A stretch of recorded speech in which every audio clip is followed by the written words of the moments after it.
Bienvenue dans ce journal. D'abord donc, c'est toute l'économie de l'Union européenne qui se met à marcher au même pas, celui de la rigueur. À son tour, la Grande-Bretagne annonce une cure d'austérité pour réduire les déficits et limiter la dette. Les officiels voyageront désormais en seconde classe. À Londres, Jacques Cardoz. Voici celui qui risque d'être le personnage politique le plus détesté du pays. George Osborne, 38 ans, ami de longue date de David Cameron, est celui qui tient les clés de l'économie britannique et à ce titre, il n'a aucun cadeau à faire. C'est la première fois que ce gouvernement annonce des décisions budgétaires difficiles. Et ce ne sera pas la dernière. George Osborne, tout fier d'avoir trouvé 7 milliards 200 millions d'euros d'économies à faire tout de suite. Une somme énorme, mais dérisoire, au regard des 180 milliards d'euros de déficit qu'accuse le pays. Tous les secteurs publics vont y passer.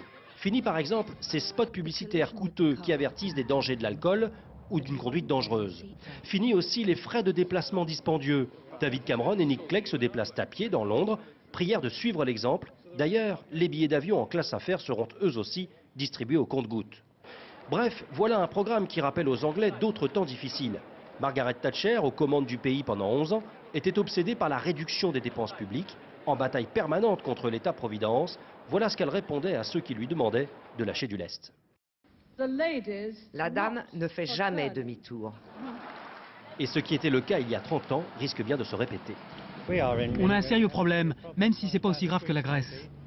Nous sommes dans les griffes de la récession et il y aura des licenciements. Dans leur immense majorité, les Britanniques s'attendent donc à une vraie cure d'austérité. Bonsoir Jacques Cardoz.